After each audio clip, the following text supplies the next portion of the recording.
تمام تعریفیں خدائے بزرگ و برتر کے لیے درود و سلام محمد والے عزیز طلباء و طالبات، السلام علیکم۔ لیکچر کے آغاز میں ایک اچھی بات دیکھتے ہیں۔ وہ علم بہت بلند مرتبہ ہے جو اعضاء و جوارح سے نمودار ہو۔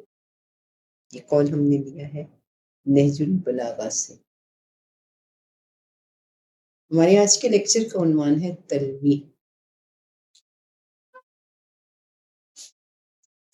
آغاز میں پیپر پیٹرن کے حوالے سے بات کرتے ہوئے ہم نے یہ بتایا تھا کہ تلمیح، تشبیہ اور استعارہ، یہ 5 نمبر کا سوال آپ کے پرچے میں MCQs کی شکل میں آتا ہے۔ آئیے دیکھتے ہیں تلمیح کے اہم نکات۔ تلمیح عربی زبان کا لفظ ہے۔ اس کے لغوی معنی ہے اشارہ کرنا۔ ادبی اصطلاح میں کلام میں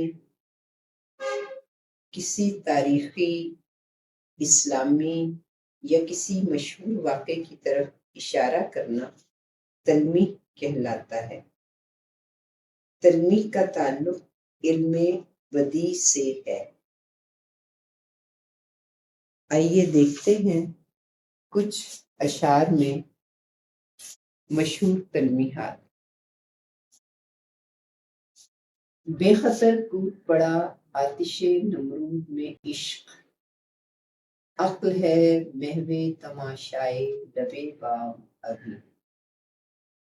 اس شعر میں آتش نمرود تلمیح ہے، جیسا کہ ابھی ہم نے بتایا کہ کسی مشہور واقعے کی طرف اشارہ کلام میں پیش کرنا تلمیح کہلاتا ہے۔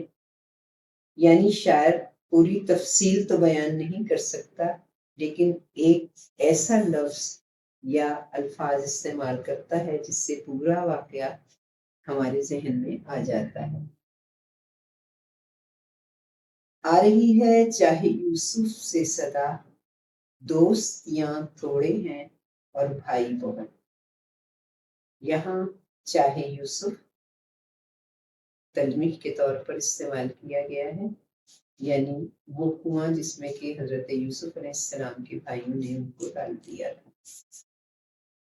خیرہ نہ کر سکا مجھے جلوہ دانش فرنگ، سرمہ ہے میری آنکھ کا خاک مدینہ و نجف۔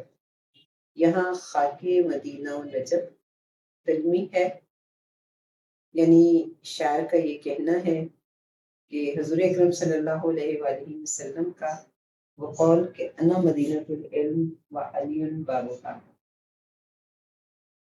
کہ انگریزوں کی دانش کا جلوہ مجھے مرود نہیں کر سکا، لیکن میری آنکھ کا سرما مدینے کی نسبت شہر علم یعنی نبی آخر الزمان سے ہے، اور نجف اشرف کی نسبت حضرت امیر المومنین حضرت علی علیہ السلام باب مدینۃ العلم کی باعث ہے۔ غریب و سادہ و رنگی ہے داستان حرم، نہایت اس کی حسین ابتدا ہے اسماعیل۔ یہاں پر تلمیح کے طور پر حسین اور اسماعیل، یہ دو نام ایسے ہیں کہ ان ناموں کے ذریعے ایک پوری تاریخ اور پورے واقعات ہماری نظروں کے سامنے گھوم جاتے ہیں۔ حضرت اسماعیل علیہ السلام کی قربانی اور حضرت امام حسین علیہ السلام کی قربانی۔ اس کے علاوہ پیپرز میں آنے والی مزید اور مشہور تلمیحات کی طرف بھی اشارہ کرتے چلوں۔ آب حیات،